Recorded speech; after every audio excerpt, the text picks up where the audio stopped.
मानवता तथा दुःख मुक्तीचा आर्य संदेश दिला, असे ते दुःख मुक्तीचे मार्गदाता दुःख मुक्त महामानव महान कारुणिक तथागत भगवान सम्यक संबुद्ध तथागतांनी आपल्या शुद्ध प्रज्ञेतून निर्मिलेला सद्धम्म आणि त्याच सद्धम्माचा गेली 2500 वर्षांपासून सातत्याने अहोरात्र प्रचार आणि प्रसार करणारा पूजनीय भिक्खू संघ या महान आणि सर्वश्रेष्ठ अशा त्रिरत्नांना प्रथमतः त्रिवार अभिवादन करतो, ज्यांच्या महान आणि असीम त्याग प्रभावामुळे आपल्याला जो हा अनमोल असा बुद्ध धम्म लाभला आणि ज्यांच्यामुळे आपल्याला हे एवढे मोठे वैभव प्राप्त झाले, असे महान युग प्रवर्तक भारतीय राज्यघटनेचे शिल्पकार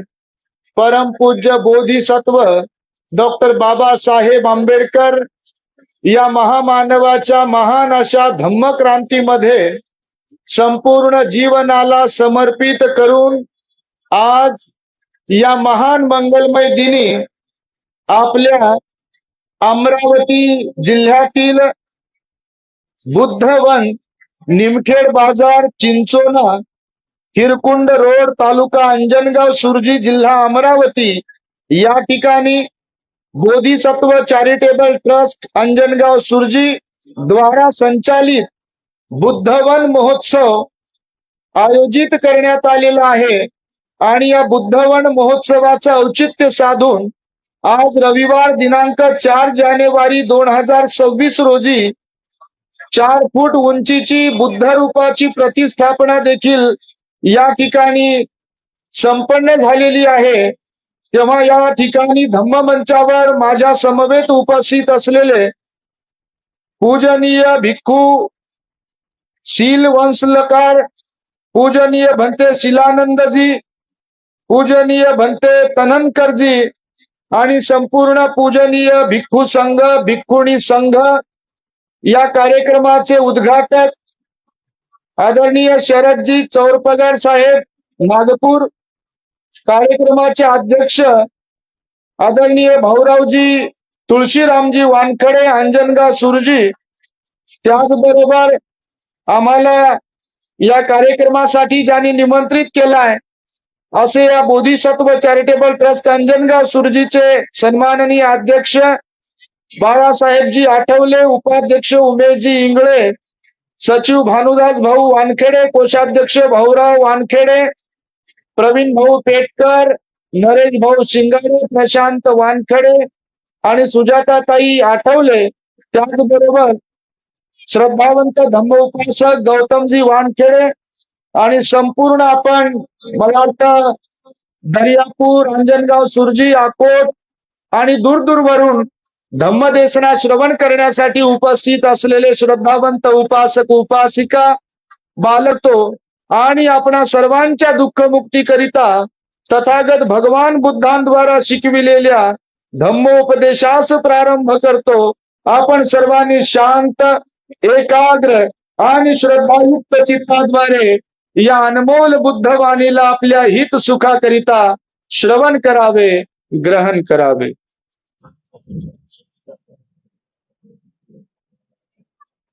आम्ही 2024 ला आम्हाला वनोजाला बोलविलं होतं आमच्या गौतमजी वानखडे यांनी। 2025 ला आम्ही दर्यापूरला आलो होतो आणि 2026 ला पुन्हा अंजनगाव सुरजीला या बुद्धवनला आम्हाला बोलावलंय।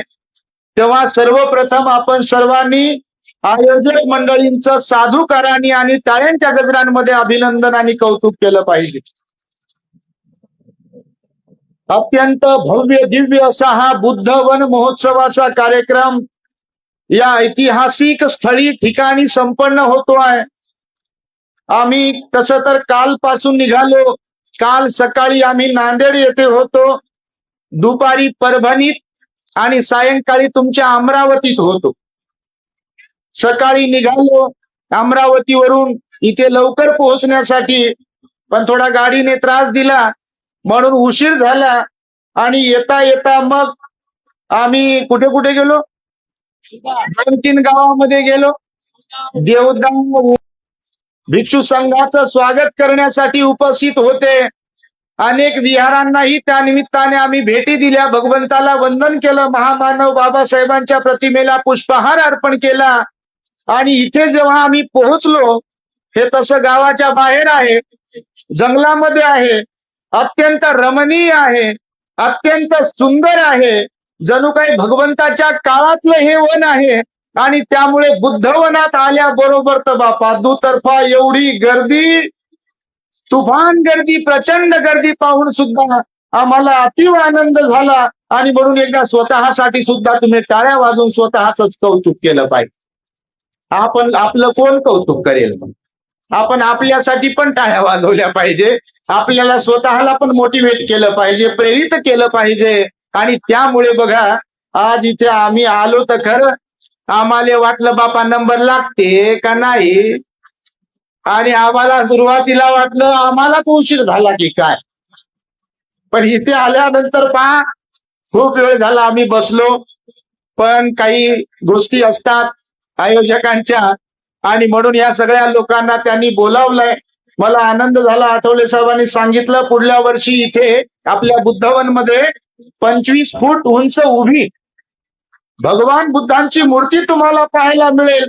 त्याही कार्यक्रमाला ते आम्हाला बोलवणारच आहेत. म्हणून आपला बंधन काय तुटणार नाही. कायम येत राहू, नेहमीच येत राहू, कारण आपण अत्यंत श्रद्धावंत आहात. तसं तर विदर्भ दौऱ्यावरती आम्ही नेहमी येत असतो. नागपूर असेल, अमरावती असेल, यवतमाळ असेल, अकोला असेल, वाशिम आहे, मंगळूरपीर आहे, वेगवेगळ्या ठिकाणी आम्ही फिरतो सातत्याने. कारण डॉक्टर बाबासाहेब आंबेडकरांनी आपल्यावरती अनंत उपकार केलेले आहेत. आणि बाबासाहेबांनी उपकार केल्यामुळं फक्त जय भीम बोलो एवढ्यानेच बोलतो जमेल का? काय तेलारावरून बघा आमच्या गायिका आणि उपासक उपासिका पण आले. लांब लांबून लोक कुठून आले. तुमच्या चेहऱ्याकडे पाहिल्यावर काही ओळखीचे दिसतात, असं नाही की तुम्ही ओळखीचे नाही. म्हणून बाबासाहेबांनी आपल्याला भरभरून दिलं बघा. तेव्हा तुम्ही सुद्धा हे बुद्धवन, हे आमदार खासदार तर देतीलच बापा, त्यांना तर द्यावंच लागेल. देणार कसे नाही दिले तर पुढल्या वर्षी बटन चुकीचं जपतील. मग त्यांनाही माहिती आहे. आणि त्यामुळे त्यांना द्यावंच लागेल. दिला तर त्यांचाच फायदा आहे, त्यांचं काही नुकसान आहे म्हणता का? आणि ते देतील तर ते काही स्वतःच्या खिशातून देणार नाही, ते गव्हर्नमेंटच्या स्कीम मधूनच देतील. आणि त्यातही त्यांचं पुण्य होईल. आणि म्हणून खासदार साहेब असतील, आमदार साहेब असतील, ते तर मदत करतीलच. परंतु आपण बौद्ध म्हणून आपलंही आद्य कर्तव्य आहे अशा प्रकारच्या बुद्धवनांना. मी तर म्हणतो अमरावतीमध्ये आपल्या 14 तालुक्यांवरती दर महिन्यात जर असा कार्यक्रम होत राहिला तर अमरावती एक दिवस बुद्धमय झाल्याशिवाय राहणार नाही. बघ कोण म्हणते होत नाही, होऊ शकते बघा. पण त्यासाठी भिक्षुनी आणि उपासक उपासिका ही धम्मरथाची चारही चाकं परिपक्व आणि मजबूत असावं लागतात. यातलं एखादं जरी चाक पंक्चर झालं ही धम्मरथ जागेवर गुरगुर करते. बघा आता सध्या बऱ्याच ठिकाणी असंच वातावरण आहे. खरं की खोटं? ते सांगत होते आम्हाला काय तर आम्हाला लय अनुभव आहे, लहानपणापासून याच्यातच आहोत. पण मी सांगितलं, नेहमीच उपासकांना सांगतो, 5ही बोट सारखे तुमचे मुलं असतील सगळेच गुणवान, सद्गुणी, सुसंस्कारी आहेत म्हणता का? काही मुख्यच बसले, अशी मान हलवत नाही, अशी मान हलवत नाही. आपल्या हातानं कसं काय सांगा आपल्या लेकरा बाळाबद्दल? बायोडाटा लिहायला सांगा बापा. लय भारी लिहितात लोक. गवा आहे म्हणते, स्वभाव तर लयच विनम्र आहे म्हणते, असा नम्र बिलकुल. आणि घरात आल्यावर मम्मीकडे असे डोळे वटारून पाहते. मम्मीने जर काही बोललं की बाई करू नको बाळा, बाहेर जाऊ नको, पप्पा जर बोलले तर पुन्हा बोलायचं नाही म्हणते. म्हणजे असा स्वभाव जरी असेल तर बायोडाटामध्ये सांगते पोरगा फार सुस्वभावी आहे म्हणते. तर हे बायोडाटा वेगळा आणि खरोखरचा स्वभाव वेगळा. आणि त्यामुळे बघा बाबासाहेबांनी आपल्याला बुद्धाचा धम्म दिला. या बुद्धाच्या धम्माचं आपल्याला आचरण करता आलं पाहिजे, तरच बाबासाहेब आंबेडकरांना अभिप्रेत असलेला आदर्श बौद्ध समाज आपल्यातून आपण निर्माण करू शकतो. त्यासाठी आपल्या प्रत्येक व्यक्तीला धम्म कार्यामध्ये, सामाजिक परिवर्तनाच्या लढाईमध्ये योगदान द्यावं लागेल. नाही तर दुसरेच कोणीतरी मुलं दान द्यावं भिक्षू म्हणून, कोणतरी बुद्धवन दुसऱ्यानेच तयार करावं, विहारे दुसऱ्यानेच तयार करावं, आणि आम्ही फक्त 365 दिवसातून एकच दिवस घराच्या बाहेर नाचायलाच बाहेर पडावं. भारत बुद्धमय होईल का या मानसिकतेमुळे? होईल का? झोपले का? खिचडी खाल्ली का? लय 10-12 क्विंटलची खिचडी बनली म्हण बापा. तिकडं गेलो आम्ही, सुगंध येत होता. तुम्ही खाल्लीच असेल, काही खाल्ली नाही कशावरून? तर खाण्यासाठीच आपलं जीवन नसायला पाहिजे. भगवंत म्हणाले की केवळ खाणारे लोक जर असतील, मनुष्य प्राणी जर असेल, तर माणसांमध्ये आणि प्राण्यांमध्ये काही फरक उरेल काय? खाण्यासाठी जगणे आणि जगण्यासाठी खाणे, आणि खाता खाता एक दिवस बटन दबलं की मरणे, याला काय जीवन म्हणतात का? कहा गए पता नहीं, क्या लाए ये भी पता नहीं, बस खालय म्हणतात बाल्या बाल्याची माय. 10x10चा कशाचा बापा? लय बंगले पाहतो आम्ही, गावातही बंगले, शहरातही बंगले आपल्या लोकांचे बघा. माला माल झाले. गुलामी का टूट गया जाल, ये है मेरे भीम का कमाल, ये भिखारी बने हैं माला माल, ये है मेरे भीम का कमाल. कुणाचा कमाल आहे? कुणाचा? म्हणून फुकटचं खाऊ नका बाबासाहेबांची. समाजाला देत राहा, धम्म कार्यासाठी देत राहा म्हणजे कोणावर उपकार करण्याचा विषय नाही आहे. आपण धम्मासाठी जर दान देतो तर कोणावर उपकार करत नाही. उपकार कोण करते? उपकार करते बुद्ध, धम्म आणि संघ. आणि त्यानंतर उपकार कोण केले आपल्यावरती? महामानव डॉक्टर बाबासाहेब आंबेडकरांनी. म्हणून आपण उपकार नाही करत आहे कोणावरती. जर कुठे दान देत असेल, मदत करत असेल, सहकार्य करत असेल कोणत्याही प्रकारचं, तर आपण उपकार करत नाही कोणावरती. कारण आपलं आद्य कर्तव्य आहे. बाबासाहेब म्हणाले ज्या समाजामध्ये आपला जन्म झाला त्या समाजाचा उद्धार करणे हे माझं कर्तव्य आहे. अशी ज्यांना जाणीव आहे ते धन्य आहेत. कोणाचं वाक्य आहे? कोणाचं? ज्या समाजात आपला जन्म झाला त्या समाजाचा उद्धार करणे हे माझे परम कर्तव्य आहे. अशी ज्यांना जाणीव आहे आणि त्या प्रकारे ते कार्यरत आहेत ते लोक बाबासाहेब म्हणाले माझ्या दृष्टीने धन्य आहेत. आणि म्हणून बघा, परिवारासाठी तर जीवन जगायलाच पाहिजे. तुम्ही गृहस्थ आहात, परंतु त्याच्याही पेक्षा अजून सामाजिक जीवन आहे. त्या सामाजिक जीवनाची बांधिलकी समजून सुद्धा आपण समाज कार्यामध्ये, धम्म प्रचाराच्या कार्यामध्ये आपला वेळ दिला पाहिजे आपण. नाहीतर आपली येणारी पिढी आपल्याकडे पाहून म्हणेल की तुम्ही कधी विहारात गेले होते काय? ते नाही म्हणते. मग तुम्ही कधी आंदोलनामध्ये सहभागी झाले का? मोर्चामध्ये सहभागी झाले का? बुद्ध आणि त्यांचा धम्मग्रंथ कधी वाचला का? कधी किमान रविवारी तरी विहारात गेले का? तर नाहीच म्हणत असेल. आणि पोरींना एटीएम कार्ड सारखं फक्त बनवले पैसे कमवायला. तर आम्ही पाहतो, पहा, शिकले सवरलेले श्रीमंत लोक जेव्हा मुलांच्या नावाने, मुलींच्या नावाने रडतात ना, तेव्हा त्यांचं आयुष्य हे पश्चातापाचं आयुष्य बनले. स्वतःच्या हाताने स्वतःच्या पायावर धोटा बांधून घेतलाय असा त्याचा अर्थ होतो. बघा, मुलांसाठी जगा, मुलांना शिक्षण द्याच. कारण बाबासाहेब शिका, संघटित व्हा आणि संघर्ष करा म्हणाले. शिक्षण हे वाघिणीचं दूध आहे, जो पिल तो गुरगुरल्याशिवाय राहणार नाही. हे जरी बाबासाहेबांचे बोल असतील तरी बाबासाहेब म्हणाले शिक्षणाबरोबर शील पाहिजे. काय पाहिजे? काय? आणि शील म्हणजे धम्म, सदाचार, नैतिकता त्याचा अर्थ होतो. म्हणून मुलांना केवळ शिक्षण न देता शिक्षणाबरोबर धम्माचा संस्कार दिला पाहिजे. बुद्ध बाबासाहेबांची ओळख त्यांना करून दिली पाहिजे. जे लोक आपले केवळ खाऊ मोठे होत असतील, बाबासाहेबांचं मुलाबाळांना धम्माचा संस्कार देत नसतील, तर त्यांचे मुलं त्यांना मोठं झाल्यानंतर जगवतीलच की नाही याची गॅरंटी देऊ शकतो काय आपण? आज वृद्धाश्रमामध्ये तुम्ही जाऊन पाहत असाल, आम्ही नेहमी वृद्धाश्रमात जातो त्या मायबापांना भेटण्यासाठी की ज्यांची औलाद जिवंत असताना देखील त्यांच्या अवलादीनं त्यांना वृद्धाश्रमामध्ये घातलेला आहे. जेव्हा संवाद साधतो वृद्धाश्रमातल्या त्या आई वडिला बाबांशी, विचारणा करतो कधी कधी मुलगा किती मुलं आहे. तर आता लास्ट टाइम जेव्हा गेलो होतो तर ते आई रडून म्हणत होती, बंदेजी महाराज, एक मुलगा माझा अमेरिकेला आहे, मुलगी माझी ऑस्ट्रेलियाला आहे, दोनच मुलं आहेत. माझे साहेब क्लास 1 ऑफिसर होते, परंतु रिटायर होण्याच्या 2 वर्ष अगोदर ते गेले, गतप्राण झाले. मी एकटीच उरली. ना माझा मुलगा आज माझ्या जवळ आहे, ना माझी मुलगी माझ्या जवळ आहे. कधी फोन जर केला वृद्धाश्रमवाल्यांनी तर फोनवरही बोलण्यासाठी त्यांना वेळ नाहीये. अशी औलाद जर तुम्ही केवळ शिक्षण देऊन घडवत असाल, त्यांना धम्माचा संस्कार देत नसाल, तर अशी औलाद असून काय फायदा आहे. माहितीये तुम्हाला बाबासाहेब आंबेडकरांच्या बाबतीमध्ये संस्कार किती महत्वाचे आहेत. रामजी बाबा सुभेदार यांच्याबद्दल बाबासाहेब कितीतरी वेळा भाषणामध्ये कृतज्ञता व्यक्त करतात.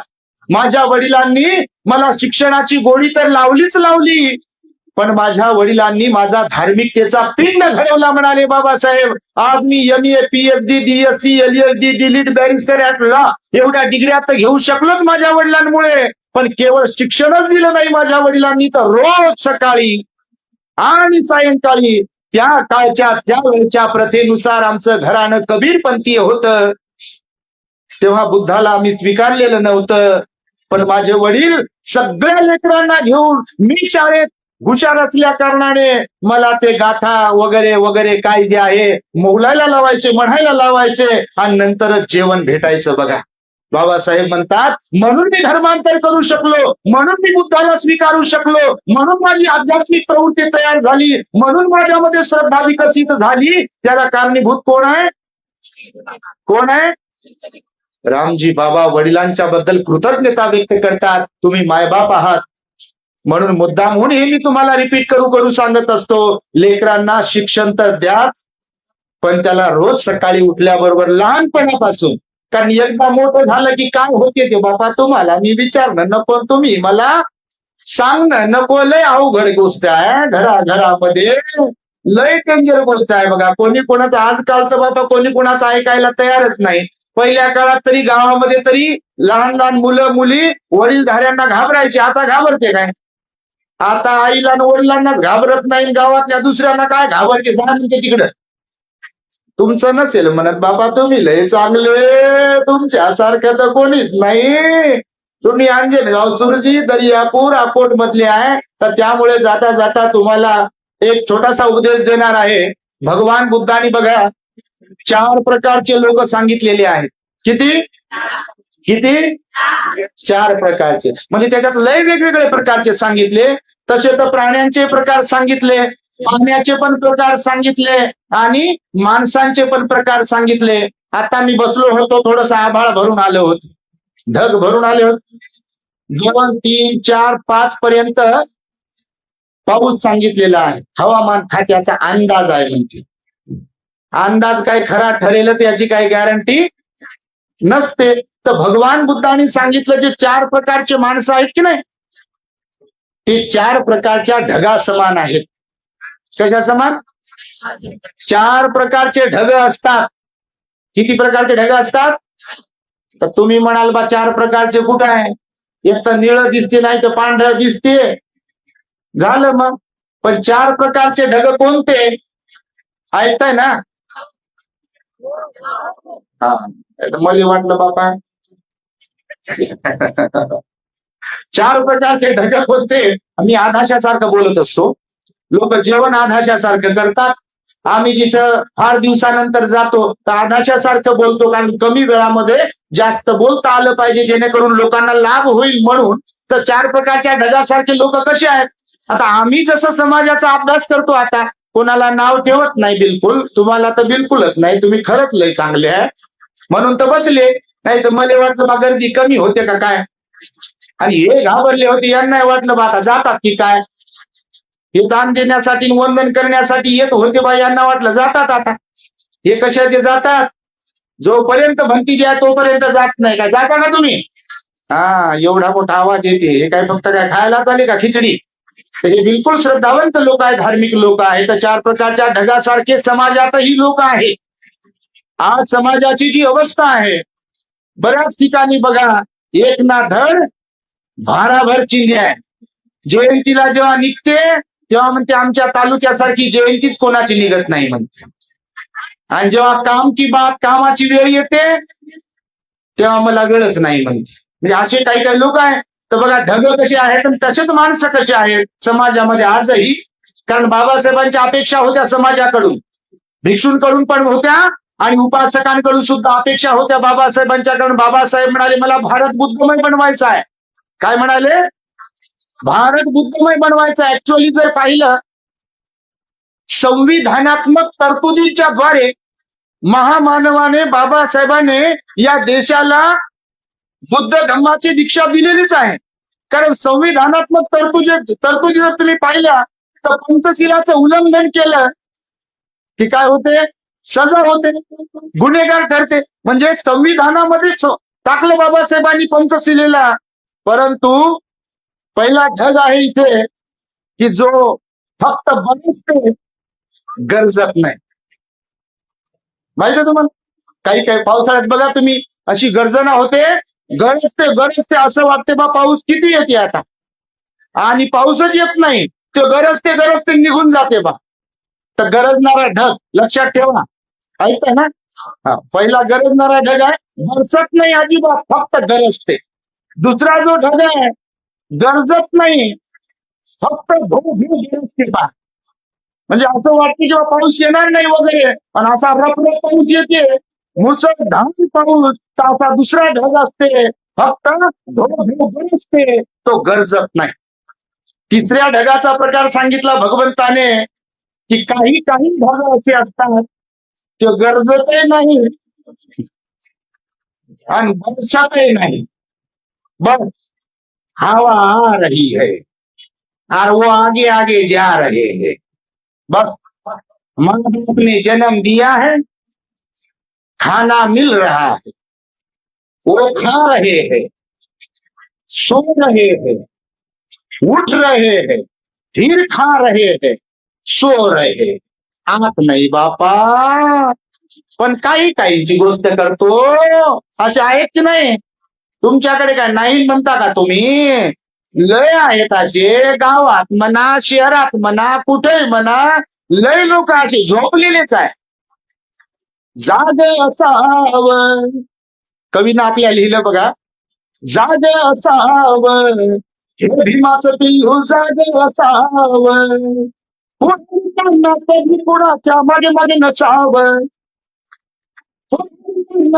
कोणाच्या मागे नसावं, जागे असावं हे भीमाचं पिल्लू, जागे जागे असावं. फक्त निवडणुकीच्या वेळेला पैसे घेण्यासाठीच नाही बापा. 500 रुपये द्यान मत घ्या, 1000 द्यान मत घ्या. तुम्ही नसाल तसे बारीक तोंड नका करू. पक्ष आहे हो, आहे का नाही? तुमच्याकडे का नाही म्हणता का? अहो लय पाहिले आम्ही. साऱ्या खेड्यात जातो, तांड्यावर जातो, वाड्यावर जातो, शहरात जातो, गल्ली बोळात, जिकडे कुठं जातो, समाजाचा जेव्हा अभ्यास करतो तेव्हा बघा, समाजाला विकायला बसलेले लोक सुद्धा कमी नाही आहेत बघा. समाजाची बदनामी करणारे सुद्धा लोक कमी नाही आहेत बघा. म्हणून भगवंताने 2500 वर्षांपूर्वी सांगितले हे 4 प्रकारचे लोक आहेत. त्यात तिसरा प्रकार समजला तुम्हाला? गरजतही नाही आणि बरसतही नाही. आणि चौथा प्रकार सांगितला भगवंताने, ज्यांचं कौतुक करावं तेवढं कमी आहे, किंवा जे ढग महापुरुषांसारखे असतात किंवा सज्जन असतात, सामाजिक परिवर्तनाच्या लढ्यामध्ये स्वतःला झोकून देतात, असा जो ढगाचा प्रकार सांगितला तो म्हणजे काही काही ढग इथे गरजतातही आणि बरसतातही. खरं की खोटं? तर तुम्ही कोणत्या प्रकारचे ते तुम्हालाच माहित बापा. तुमच्याकडे असं बोट करत नाही मी. असं बोट कोणाला करता येते, आणि हे एक बोट दुसऱ्याकडे केलं, हे 4 बोट आपल्याकडे असतात. आणि त्यामुळे बघा, माणसंही आपण दुसऱ्यांचं सोडा, जगाचं आपल्या समाजाचा जर विचार केला तर या 4 प्रकारचे लोक बिलकुल समाजात आहेत म्हणजे आहेत. पहिला कोणतं सांगितलं? फक्त गरज पहा. जयंती आली, निवडणूक निघाली, भक्तांना सामील व्हा म्हणते दुसऱ्यांना. आणि हे 365 दिवसातून एकदा लोक लग्नासाठी बाहेर सामील झाले जयंतीमध्ये, आणि दुसऱ्याकडे पाहते आणि म्हणते भक्तात आहे सामील आहे. त्या म्हणजे आम्ही जयंती जात असतो आम्ही पण कधी पाहण्यासाठी, अभ्यास करण्यासाठी. हिम्मतचे बोलो जय भीमन, ताकदचे बोलो जय भीमन. मग दुसऱ्या दिवशी विहारात बाबासाहेबांचा हार सुकून गेलाय आणि घरीच झोपले 10 वाजेपर्यंत. अशी जर परिस्थिती असेल तर मला सांगा, भारत बुद्धमय होईल? बाबासाहेबांचं काम होईल का? आणि पूर्ण वेळ द्यावा लागतो. माहिती तुम्हाला स्वतःचा विचार नाही करावा लागत. 4 मुलं गेले की नाही बाबासाहेबांचे? गेले की नाही? 4 मुलं गेले, आणि त्यामुळे आपण सुद्धा स्वतःचा विचार करणाऱ्यांपैकी नसलो पाहिजे.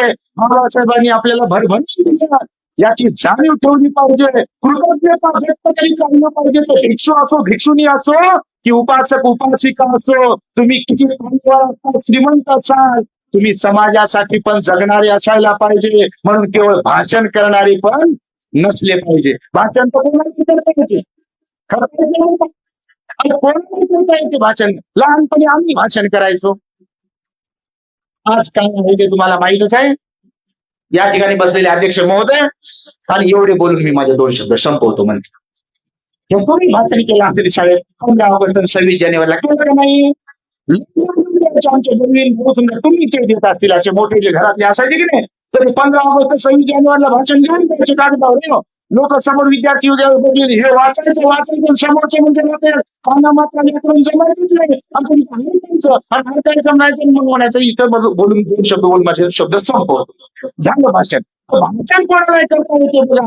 आपल्याकडे त्यांची कमतरता तर बिलकुलच नाही. पहा, तुमच्यातल्या कोणाला जर म्हटलं आईला, उठता का आई माईक घेता का, बोलता का बाबासाहेबांवर? भगवान, परंतु श्रद्धेचा भाग जेव्हा येतो, जेव्हा आचरणिक भाग येतो, जेव्हा विहारात जाण्याचा भाग येतो, जेव्हा कर्तृत्व दाखवण्याची वेळ येते, तेव्हा मात्र म्हणते मला जमत नाही. म्हणते भाषण करणं हे तेवढं पुरेसं नाही आहे, तर स्वतः पण आचरणशील असलो पाहिजे. जर कोणी ग्रंथ भाषण करत असेल तर भाषणामध्ये जे बोलत आहे तर ते त्यालाही लागू होते का नाही? मागे एकदा एक मोठा कार्यक्रम होता बा, तिकडेच होता. तर त्या एका कार्यक्रमात एक वक्ता बोलवला होता. वक्ता समजते तुम्हाला? वक्ता, वक्ता समजते का नाही? वक्ता. तर वक्ता बोलला, कुणाची पर्सनल निंदा नाही करत आपण, आणि निंदा तर करतच नाही, कायले करू निंदा कोणाची. तर ते वक्ता बोलायला भाव मी ओळखत होतो त्यांना लय, म्हणजे बऱ्याच वर्ष झालं त्याच एरियात राहणार होते. त्याला माहितच पाहिजे होता नाव गाव याच्यावर असं, आणि हरे पुढे फुल. तर पाहत होतो आम्ही, ते काय राजकारणी नव्हत होते, ते लय पुस्तकं लिहिली म्हणे मी, काय काय काय काय वगैरे वगैरे. आणि त्या भाषणात म्हणे डॉक्टर बाबासाहेब आंबेडकर म्हणाले, नव्याने दीक्षा घेतलेल्या बौद्धांनी दर रविवारी सहकुटुंब विहारात गेले पाहिजे. मी असा बसलेला तिथं भाषण देतो डायसवरती देऊ लागलो, आणि त्यानं माझ्याकडे पाहिलं, माझी नजर त्याच्याकडे गेली. त्याला माहित होतं भंतीजी इथे एरियात राहतात, भंतीजीला माहिती आहे आपल्या घरचं सगळं इतिहास भूगोल नागरिक शास्त्र.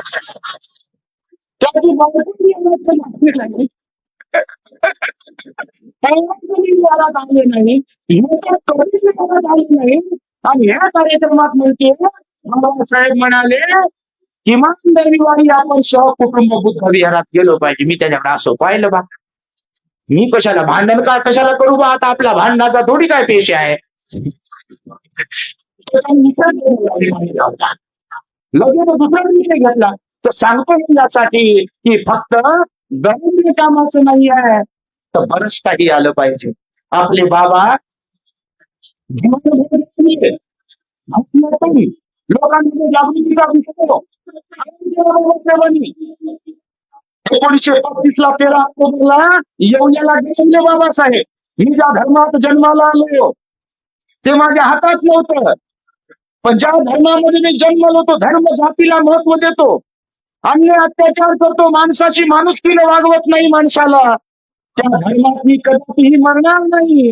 मी धर्मांतर करणार आहे अशी सिंहगर्जना केली आणि आपले बाबासाहेब आंबेडकर गरजले येवल्याला नाशिक जिल्ह्यामध्ये. आणि 20-21 वर्षानंतर 14 ऑक्टोबर 1956 ला नागांच्या नागभूमीमध्ये धो धो भरसले. जे बोलले ते करून दाखवलं.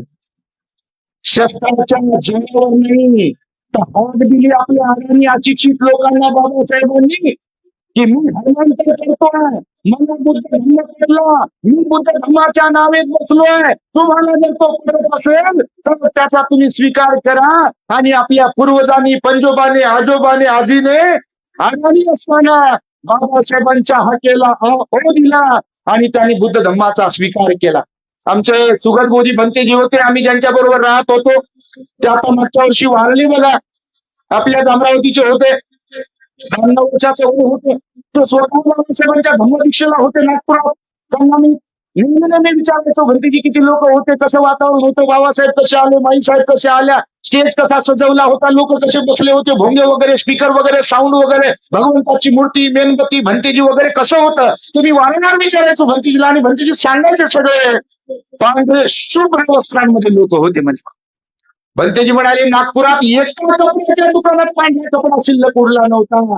अडचणी लोक होते. बाबासाहेबांनी भाषणांमधून सांगितलं होतं, तुमचा कपडा जुने असेल, साडी असेल किंवा मनुष्य पुरुषांचे कपडे असतील, जुने असतील हरकत नाही, त्याला स्वच्छ धुवा, तांब्यामध्ये विस्तव टाकून विस्तृत करा त्याची, आणि पांढरेच कपडे घालून तुम्ही धम्मदीक्षेच्या कार्यक्रमाला आले पाहिजे. आणि भंतेजी म्हणाले की चालल्यानंतर ज्या आपल्या लोकांच्या घरामध्ये, हातामध्ये गंडे दोरे होते, त्यांनी तिथं ते काढू तोडून त्यांनी त्याचा भीड झाला होता.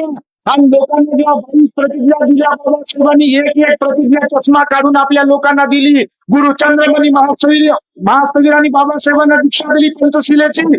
आणि बाबासाहेबांनी मग समाजाला 22 प्रतिज्ञा दिल्या.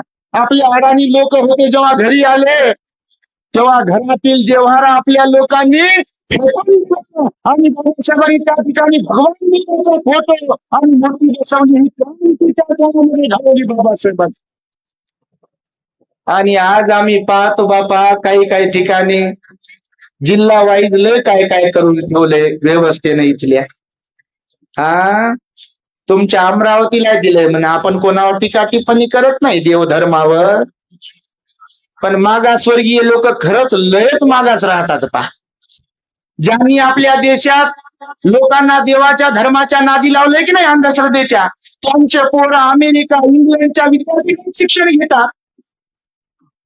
इथं बसलेले माझे इतर समाजाचे काही बंधू भगिनी असतील तर बघा तुम्ही, गणपतीचा पिरियड असू द्या, दहावीचा पिरियड असू द्या, त्याचा अध्यक्ष, सचिव, त्याची वर्गणी मागायला, नाचायला आणि तिथं रोज खेळत बसायला. एक समाजाचे मुलं सोडून बाकी सगळ्या समाजाचे असतात. ज्यांचं अस्तित्व या देशावरती आहे, त्यांचे मुले बाहेर देशामध्ये आहेत अभ्यास करण्यासाठी. क्लास 1 मोक्याच्या जागा बसवण्यासाठी तेच आहेत. आणि बाकीचा बहुजन वर्ग फक्त बौद्धच नाही, बौद्धांमध्ये तरी झपाट्यानं परिवर्तन होते. हो, कोणामध्ये परिवर्तन होते?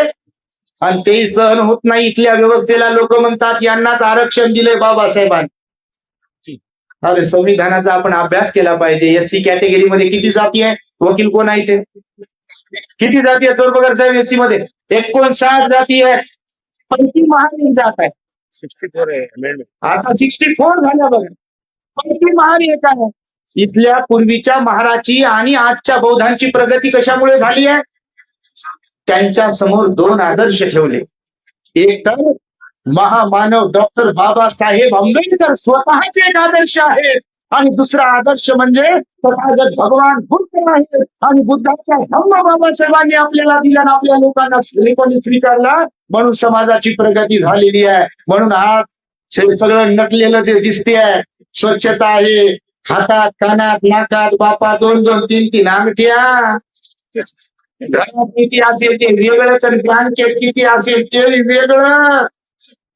जळ म्हणतात जळेना एवढं सोनं चांदी माणिक मोती आपल्या लोकांकडे आलं बघा.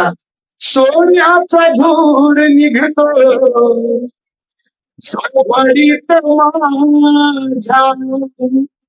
माझ्या माझी सलाम करतो तो दिल्लीचा राजा माझा सलाम करतो तो दिल्लीचा राजा भीमलेखनीची धार क्रांतीची झाली तलवार क्रांतीची झाली तलवार भीमलेखनीची धार. खरं की नाही? सोन्याचा धूर निघतो झोपडी. श्रीमंती प्रचंड श्रीमंत लोक झाले. त्या महामानव झिजला, तो महामानव खपला. स्वतःकडे लक्ष दिलं नाही. त्यांना डायबिटीज होता, बीपी होता, कमरेचा त्रास होता, पाय फ्रॅक्चर झाला होता, मणक्याचा त्रास होता, अर्धड डोकं दुखत होतं. तरुणपणात पापी गेली, राजरत्न गेला, रमेश गेला, इंदू गेली. गेली की नाही मुलं? थांबले का बाबासाहेब? आज आम्ही पाहतो काही ठिकाणी कुणाची आई गेली, वडील गेले, बहीण गेली, भाऊ गेला, मुलगा गेला, मुलगी गेली, किंवा गरिबी आहे म्हणून, नोकरी नाही म्हणून लोक घरातच बसतात बघ.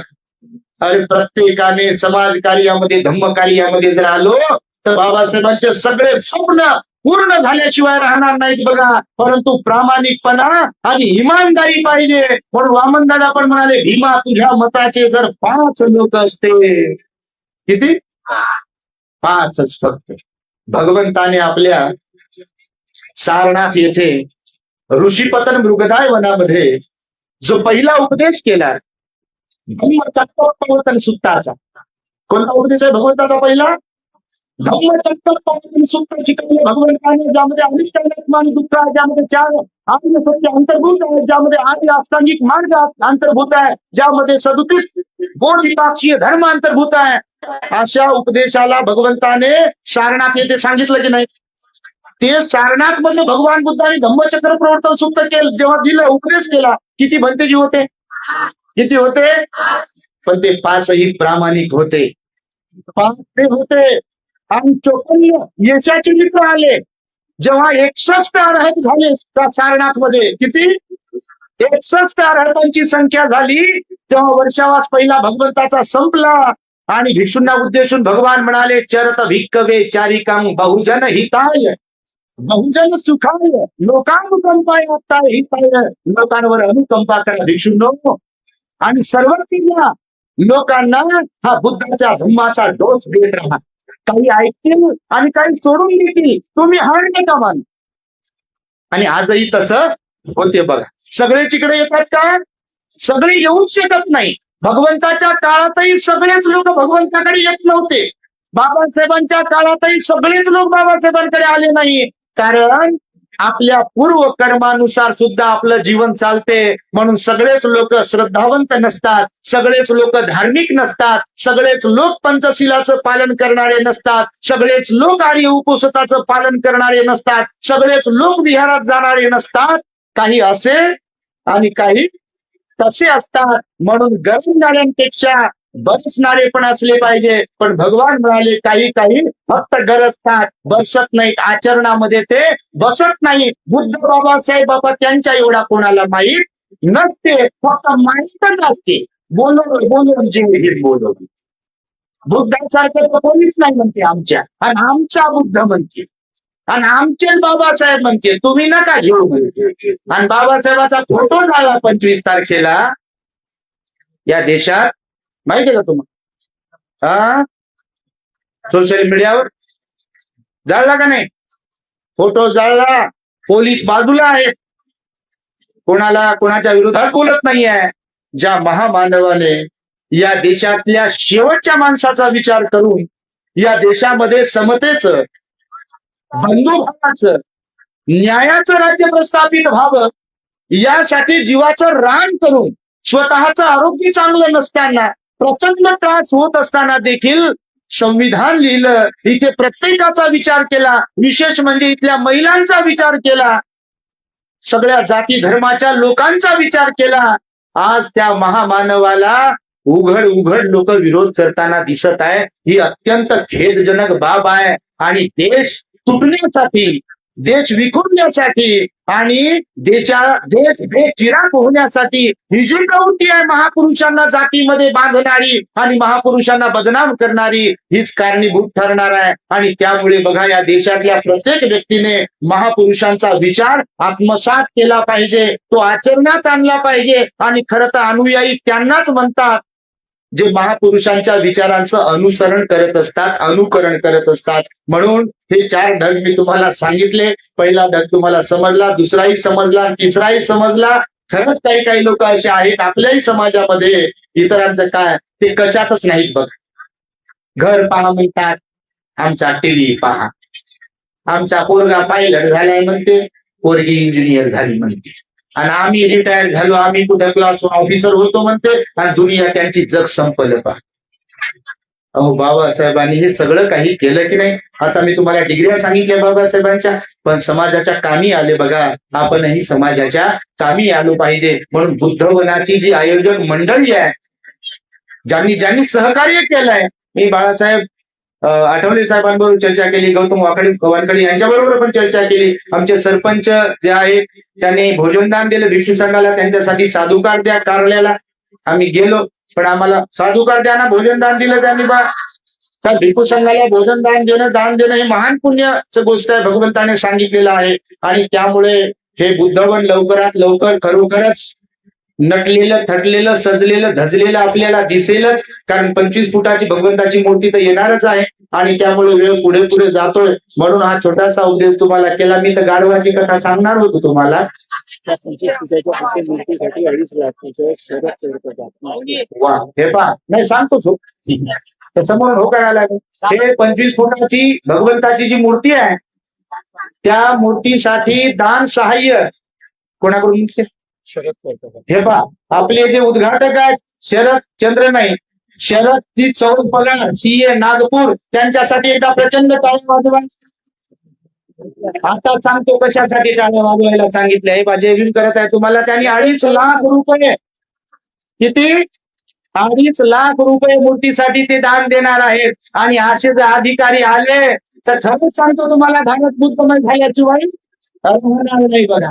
आणि त्यामुळे औरंगाबाद मध्ये आम्ही राहत असताना आम्ही पण द ग्रेट हॅपीनेस नावाचं टॉवर उभं करतोय, 4 माळ्याचा चौपगार साहेब. तेही समाजाच्या स्वेच्छादानातून, कोणालाही काही मागणार नाही. फक्त लोकांनी स्वतः श्रद्धेने जे दान दिले जातील, 1 रुपयापासून 1 लाखापर्यंत, त्याच्यातून तो द ग्रेट हॅपीनेस टॉवर उभा करणार, ज्यामध्ये मेडिटेशन हॉल आहे, बुद्ध विहार आहे, विशेष म्हणजे पाली भाषा अभ्यास केंद्र, पाली लँग्वेज स्टडी सेंटर असणार आहे, अत्याधुनिक सुविधांनी युक्त भिक्खू निवास आहे, साधक निवास असणार आहे, त्यानंतर ई लायब्ररी असणार आहे, वाचनालय असणार आहे, अभ्यासिका असणार आहे. आणि तिथे सुद्धा बाहेर, म्हणजे बिल्डिंगच्या बाहेर 22 फूट बाबासाहेबांनी सुंदर दिलं तर 22 फूट उंच उभी बाबासाहेबांना अभिप्रेत असलेली भगवान बुद्धाची मूर्ती असणार आहे, चालते बुद्ध. आणि त्याही मूर्तीचं, पूर्ण मूर्तीचं दान बीड येथील आमचे शिक्षण संचालक असलेले आदरणीय प्रदीप रोणीकर यांच्या परिवारातून संपूर्ण मूर्तीचं दान देण्यात आलेलं आहे. बघा, तुमच्या माहितीसाठी सांग. 49 दान.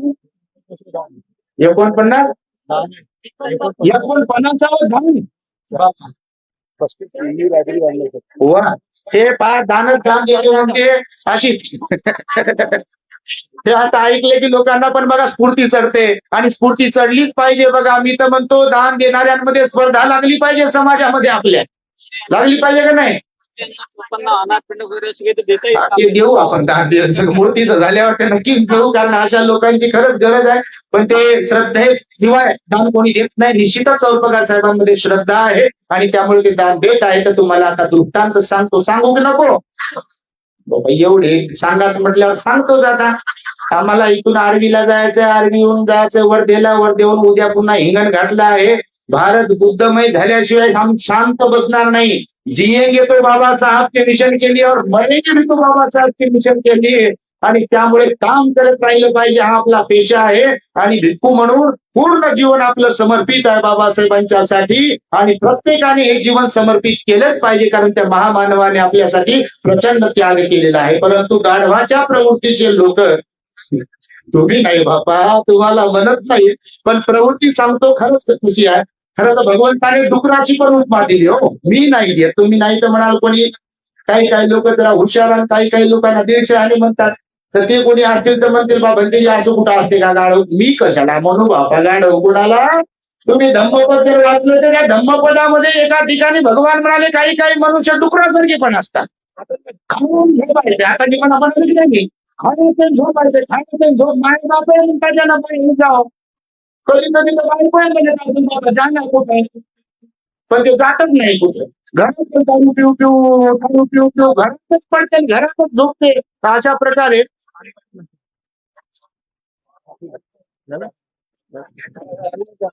तर पहा, हा तर दारू तर बाबा पितातच लोक. तुमच्याकडे पित नाही का? माझ्या माय मावल्या लय परेशान असतात हो, दारूमुळे खरंच वाटोळ होते. सकाळीच एक स्टेटस ठेवलं होतं बघा, तुम्ही बघितला असाल व्हिडिओ. दारूमुळे सिगालोवाद सुक्त शिकवलं आपल्याला ग्रेट हॅपीनेस वरती. सिगालोवाद सुक्त आहे, तुम्ही ऐका. महामंगल सुक्त आहे, तुम्ही ऐका. आपल्या चॅनलचे सध्या 1,40,000च्या वर सबस्क्रायबर्स झालेले आहेत तुमच्या माहितीसाठी. आणि फक्त बौद्ध लोकच प्रवचन ऐकतात असं नाही चोरपगार साहेब. सर्व जाती धर्माचे लोक प्रवचन ऐकतात तुमच्या माहितीसाठी सांगतो, कारण आपण टीका टिप्पणी बाजूला ठेवत असतो. माणसांमध्ये परिवर्तन झालं पाहिजे, देशातल्या एकूणच लोकांमध्ये परिवर्तन व्हावं, महामानवाला अभिप्रेत असलेलं, त्यामुळे आपण बोलत असतो. म्हणून दृष्टांत सार्वजनिकच आहे, तो कोण्या जाती धर्मासाठी नाहीच आहे. तर एक असंच जंगल होतं. आता तुम्ही जंगलातच बसलेले आहे, तर जंगलाचा राजा कोण असतो? हा, माझ्याशी बोला. कोण असतो? हा, सिंह जंगलाचा राजा असतो. तर मग झाला दृष्टांत आहे हो, नाही तर म्हणा सिंह कुठं बोलते का, गाढव कुठं बोलते का. अगोदर सांगतो बा. तर सिंह जंगलाचा राजा होता, तो थोडासा म्हातारा झाला होता. म्हातारा झाल्यामुळे कमजोरी आली होती. कमजोरी आल्यामुळे कोल्हा चतुर असते, माणसंही चतुर असतात काही काही. कामापुरता मामा, ताकापुरती आजी करणारे. तुम्ही नाही तसे. मग कोल्हा एक आला सिंहाकडे आणि सिंहाला म्हणाला, महाराज मला तुमची सेवा करण्याची संधी द्या. सिंह म्हणे काय सेवा करतो म्हणे. तर तो कोल्हा म्हणे, महाराज तुम्ही थकलेले दिसता, आता तुमच्याच्यानं काही शिकार होत नाही बा. मी चपळ आहे म्हणे, चतुर आहे. तुम्ही गुफेमध्ये थांबत जा. आजूबाजूला गुफेच्या जवळपास एखादा प्राणी शिकार म्हणून कोणी आलं की मी तुम्हाला येऊन सांगत जातो. मग तुम्ही त्याच्यावर जाऊन झडप घालायची आणि शिकार करायची. आणि शिकार करा, तुम्हाला जेवढं खायचं आहे तेवढं तुम्ही खा, आणि तुमचं उरलेलं उष्ट मी खातो म्हणे. उष्ट खाणार नसलो पाहिजे माणसाने. आज असतात काही काही लोक. आता निवडणुकीचं तर वार आहे बापा. काल परभणीत बोललो भी तर पगार साहेब, काही काही आता गल्ल्या बल्ल्यानं लोक का नाही, अशा महिला बिला बिचाऱ्या काही पुरुषही एकच ड्रेस घालते, एक ड्रेस घातलेला असा एक ग्रुप दिसला महिलांचा. मी विचारलं माझ्या बरोबरच्यांना, बाई हे काय करू लागले नेमकं.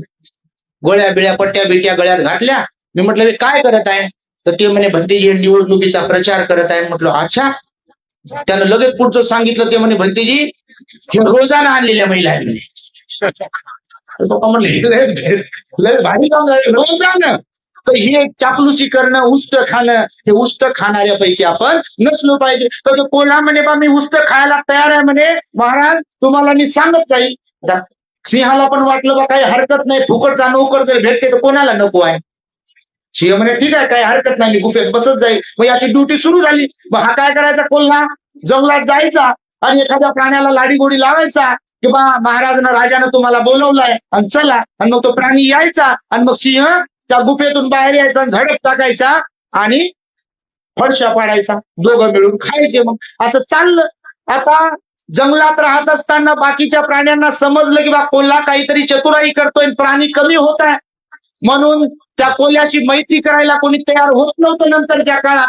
पण एकदा असं झालं, त्या कोल्ह्याच्या आशामध्ये गाढव पडलं. गाढव ते गाढव, इथं माणसांना समजत नाही, गाढवाला काय ढेकळं समजेल. तर तो गाढवाला गेलं बा कोल्ह, आणि त्या गाढवाला म्हणे गाढव दादा. आता लय भाऊ ताई मॅडम म्हणतात लोक सध्या हो. तुमच्याकडे आहे निवडणूक? टीका करत नाही बाबा, सांगतो तुम्हाला माणसाची प्रवृत्ती. लोय पाया पडू पडू बेजार लोक होता. तो जो गाढवाला कोल्हा म्हणजे गाढव होता त्या तुला एक निरोप द्यायचा आहे. ते म्हणे कोणाकडून? ते म्हणे राजानं निरोप दिला. गाढवलंय खुश झालं. राजानं निरोप दिला. कोणता निरोप दिला? तर गाढव दादा राजा म्हटलं की बा मी तर राजा आहे पारंपरिक, पण एका दिवसासाठी का होईना गाढवाला राजा बनवायचं नाही माझी. याची छाती फुल फुगली अशी. कार्यकर्त्यांना तसेच सांगतात म्हणे लोक. आपल्याला माहित नाही बा, तुला तिकीट देतो. मी सोशल मीडियावर ऍक्टिव्ह आहे आपलं चॅनल असल्यामुळे. ते व्हिडिओ तुम्ही पाहत असाल. लय उडबुड बडू बडू बडू बडू घेऊ लागले लोक. मला कधी तिकीट दिलं नाही. शिव्या शापन काय काय काय काय देऊ लागले बा. लय डेंजर. आणि हसणारे लोक त्याच्यावर हसू लागले बरोबर. तर ते गाढवाची छाती फुगली. बा राजानं माझा विचार केला. मला म्हणते बा तुम्हाला गाढवाला राजा बनवायचा आहे. माझा राजा किती हुशार आणि चांगला आसन तसन याच्या मनात विचार सुरू झाले. आणि एका दिवसासाठी का होईना मी जर राजा बनलो तर माझ्यासारखं कोणी नाही. मग हे मोह पाशात पडलं कोल्ह्याच्या आणि राजाच्या सिंहाच्या. तर गाढव म्हणे कोल्ह्याला काय करावं लागेल म्हणे त्यासाठी. तर कोल्हा म्हणे काही नाही, राजासोबत मिटिंग करावं लागेल म्हणे त्यासाठी, म्हणजे भेटावं लागेल. ठीक आहे, काय हरकत नाही, चला. हे निघलं ना गाढव कोल्ह्याच्या बरोबर. गेलो गुफेच्या जवळ जवळ. पण जाता जाता याच्या मनात विचार आला गाढवाच्या की बा असा कसा विचार केला असेल, कोल्हा फसवत तर नाही मला. तर आपण जरा हुशारीत राहिलो पाहिजे, सावध राहिलो पाहिजे. काय सांगावं आपल्याला झडप मारली ना आपल्याला खाल्लं तर सिंहाने. तर हे गेलं बा आणि त्या गुफेच्या थोडस अंतरावर थांबलं. कोल्हा म्हणे मी राजाला बोलून आणतो. याच धड धड धड धड धड धड हे सुरू झालं. कारण याने विचार केला ना तसा की बा आपल्यावर झडप मारली तर हे सावध होतं. तर यानं त्या गुफेकडे शेपूट आणि जंगलाकडे तोंड करून रेडी उभं होतं. Ready position. बा झडप मारली तर आपण चकून जाऊ, पळून जाऊ. ते सिंह माथारा झाला होता अगोदरच. ते आलं त्याला वाटलं बा नेहमीच कोल्हा घेऊन येते कोणाला तरी झडप मारायची खायचं. पण हे गाढव जरा विचारात पडलं होतं खरं की खोटा कसा विश्वास ठेवा म्हणून. आणि ते सिंह आला तर याच्यात प्राण उरलेला नव्हता. यानं झडप मारली की गाढव पळण्यासाठी रेडी. तर त्या सिंहाची झडप बसली गाढवाच्या शेपटीवर आणि शेपटी तोंडात आली सिंहाच्या. गाढवानं धूम ठोकली. गाढव पूर्ण त्याच्या पाठीमागे गेले. थांब थांब म्हणता म्हणता जंगलात घातलं. जंगलात गेले मग. आणि मग गाढव थांबलं. त्या कोल्ह्याला म्हणे तू मला धोका दिला, तुझ्यावर मी विश्वास ठेवला, तिथे गेलो आणि तू त्या सिंहानं तर माझ्यावर झडप टाकली. ते म्हणे गाढव दादा माझं ऐकून तर घे. ते म्हणे ऐकून काय घ्यायचं, ऐकूनच तुझ्या तिथपर्यंत आलो. ते म्हणे ऐकून तर घे. काय ऐकून घे? ते म्हणे बघ मी जे म्हणतोय की तुला राजा बनवायचं ते खोटं नाहीये. आता तुझ्यावर झडप मारली, पण जर तुला मारायचं असतं तर तुझ्या नंदीचा घोट घेतला असता सिंहानं. घेतला काय? ते म्हणे नाही गड्या. पण म्हणे शेपटी तर तुटली ना माझी. अरे हो पण तुला विचारतो बा शेपटीच कशी काय तुटली? म्हणे कशी काय? अरे राजा तुला राजा बनवल्यावर राजा कशावर बसतो? कशावर बसतो? सिंहासनावर बसतो का नाही? पण सिंहासनावर बसताना ती डिस्टर्ब करायला सांगते. आता निर्माण होईल. आणि म्हणून तुम्ही शक्ती तोडली, तुझ्या नरडीचा घोर घेतला नाही. आता हे गाढ होत माणसाला कळत नाही. 5-5 वर्ष होतात तरी पण हे गाडून पुन्हा विचारात पडले. याला वाटलं राजा व्हायचे, हिरो बाहेर पडलं, मोहात पडलं. अच्छा असं आहे का म्हणे, म्हणून शक्ती तोडली का सिंहासनावर बसायचंय. बरं म्हणे आता अरे मिटिंग करावीच लागेल म्हणजे जावंच लागेल. हे पुन्हा तयार झालं. माझी माणसं पुन्हा तयार होत. तुम्ही नाही म्हणत, तुम्हाला तुम्ही चांगले आहे. हे पुन्हा गेलं तिथे, पण पुन्हा मला दुःख होती. हार्टबीट वाढले याचे की बा शेपटी तोडली होती, आता पुन्हा काय तोडते काय माहित. आपण रेडी राहिलेलं बरं. हे गेलं खरं, थांबलं. पण या कोल्ह्यानं त्याचा जास्त विश्वास संपादन केला होता. आणि याला म्हणे काही करत नाही म्हणे, तू पाहत विश्वास तर ठेव. तर याला वाटलं बा ठीक आहे. तर गुफेकडे तोंड करूनच हे उभं होतं, पण थोडस क्रॉस उभं होतं असं रेडी पोझिशन मध्ये पळून जाण्याच्या. ते सिंह आला बा. सिंह आला, सिंहानं मारली झडप पुन्हा दुसरी.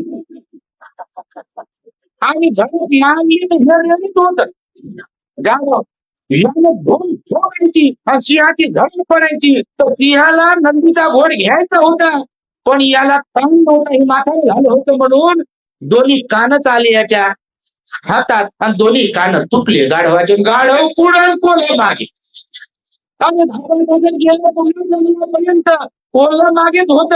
कोल्ह्यानं पुन्हा गाठलं. अरे काय गाढव दादा, हे म्हणे मला काय तू मूर्ख समजलं का म्हणे.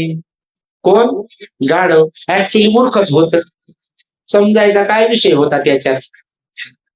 तर ते म्हणे मला सांग, आता माझे कान तुटले तोडले, तू अगोदर सांगितलं मला की बा सिंहासनावर बसावं लागते म्हणून शेपटी तोडली, आता असं काय डोक्यावर थोडी बसायला लागते, तर काने कसे काय तोडले. तर कोल्हा म्हणे की बघ गाढव दादा, तू राजा झाल्यानंतर सिंहासनावर बसल्यावर तुझा राज्याभिषेक झाल्यावर राजाच्या डोक्यात काय टाकल्या जाते. आता राज मुकुट जर डोक्यावर चढवायचा आहे तुझ्या कानाचे, तर ते डिस्टर्ब करतील का नाही. हो गड्या म्हणे, जाण्यासाठी गाढव ते गाढव पुन्हा तिसऱ्यांदा तयार झालं आणि गेलं. आणि या कोल्ह्यानं सांगू याला लोक दाखवू आम्हीच दाखवू पूर्ण तयार केलं होतं की आता काय पळू बिळू नको, गळा भेट घ्यायची असेल जरा दम धर धीर धर तिथे. ते म्हणे ठीक आहे बा, तुझी गळा भेट घ्यायची म्हणे. आणि सिंहाला कोल्ह्याने अगोदर सांगितलं काय महाराज, तुमच्याबद्दल मला लाज वाटू लागली, तुम्ही असे कसे जंगलाचे राजे, तुम्हाला लोकांनी घाबरायचं तर तुमच्या एक गाढवाची शिकार होईना, तुम्ही कशाचे राजे, ते काही बरोबर नाही. तर याला एक ताव आला. मग ताव येते माणसाला. ताव समजते का तुमच्याकडे कोणता शब्द आहे काय माहित नाही बा, तावच आहे का, तुम्ही लय हुशार आहे. तर ताव आला पाहिजे आपल्या चौर पगार साहेबांसारखा. एकदा पुन्हा टाळ्या वाजवा त्यांच्या, नाही का. 2.5 लाख रुपये दान देण्याचा ताव आला.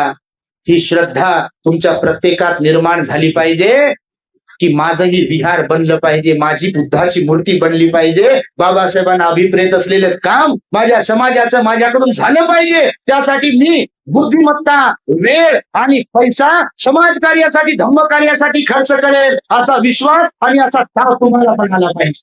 कसा होत नाही भारत बुद्ध, होईल की नाही. तर हे तिसऱ्यांदा गेलं बा आणि हे एकदम बिनधास्त होतं, याला लय पटवलं होत. पटवणं समजते का नाही.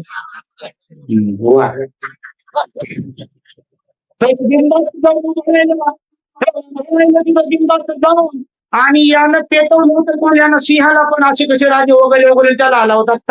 काय महाराज गाढव मारता येईना. आणि मग पूर्ण सिंह पण आला, पूर्ण प्राण त्याने अंगात ठेवला आणि त्या गाढवावर मारली झड, पण त्याच्या नरडीचा घेतला घोड आणि गाढव.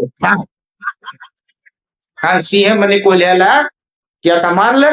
हो महाराज तुम्ही जा म्हणे गुफेत पुढे आराम करा म्हणे मस्त पैकी, आता मी याचं जे काही मांस तुम्हाला आवडते ते घेऊन येतो. काय घेऊन येऊ. तर सिंह म्हणे बा याचा मेंदू आणि काळी हृदय तेवढं घेऊन ये म्हणे. जी हुजूर म्हणे कोल्हा, तुम्ही जा पुढं. आणि इकडं कोल्ह्याने विचार केला, दृष्टांतच आहे बरं का, काय त्याच्यात घुसाल तुम्ही, घुसू नका याच्यात. तर कोल्ह्यानं विचार केला, एवढी वर्ष झाले मी प्रामाणिकपणे राजाची सेवा करतो, त्याला वाटेल ते मी देत राहतो, हे मेंदू आणि काळीजच दे म्हणते, मला हृदयच आणून दे म्हणत राहते, एकदा मी टेस्ट करतो म्हणते. कोल्ह्याने विचार केला आणि यानं त्या गाढवाचा मेंदू खाल्ला, तो काळीजय खाल्लं, काय हृदय होतं ते खाल्लं, आणि बाकीचं मांस हे घेऊन गेलं राजाजवळ. तर ते पाहू लागला, याच्यात म्हणे गाढवाचा मेंदू कुठं आहे, गाढवाचा हृदय कुठे आहे, गाढवाचं काळीज कुठं आहे. तर कोल्हा म्हणे महाराज तुमचं वय तर झालेलंच आहे, शरीर तर तुमचं चालतच नाही, पण तुम्हाला बुद्धी तुमची कमजोर होऊ लागली, यामुळे मला तुमची कीव येऊ लागली. तर सिंह म्हणे काय झालं बापा ते तरी सांग. महाराज पहिल्यांदा शेपीट तोडली तरी सुद्धा, दुसऱ्यांदा कान तोडले तरी सुद्धा गाढव जर तुमच्या जवळ येऊ शकते, तुमचं नाव सांगूनही तर त्या गाढवाला मेंदू काळी आणि हृदय असेल तरी काय हा तुम्हीच सांगा यातून काय बोध घ्यायचंय याच्यातून लय बोध घेत आहे ते बा कोणालाही समजलं का तुम्हाला तर आधी बोलत नाही याच्यातून लय बोध घेण्यासारखं आहे पण तुम्ही तसे नाही बापा तुम्ही लय चांगले आहे आणि त्यामुळे बुद्धवानमध्ये आपल्या अंजनगाव सुरजीमध्ये अकोट असेल दर्यापूर असेल या परिसरामध्ये आम्ही आलो आम्हाला अतिव आनंद झाला तुम्ही एवढ्या मोठ्या संख्येने इथे उपस्थित आहात त्यामुळे संपूर्ण संयोजक मंडळीचं मी खूप खूप त्यांच्या प्रती मंगल मैत्री व्यक्त करतो पूज्य भिक्षू संघाने सुद्धा मला सहन केलं मला ऐकून घेतलं आणि आपणही शेवटपर्यंत थांबलात एवढ्या मोठ्या संख्येने त्याबद्दल तुमच्याही प्रति मंगल मैत्री सद्भावना व्यक्त करतो आणि येणाऱ्या 26 जानेवारी 2026 ला औरंगाबाद येथे द ग्रेट हॅपीनेस टॉवरचा आपल्या भूमिपूजन समारंभ आहे त्याही कार्यक्रमाचं निमंत्रणही आपण आज देतो आणि ज्या कोणा श्रद्धावंत दानदात्यांना त्या कार्यासाठी बाबासाहेबांना अभिप्रेत असलेल्या आदर्श बौद्ध समाज कार्यासाठी दान देण्याची इच्छा असेल ते निश्चितच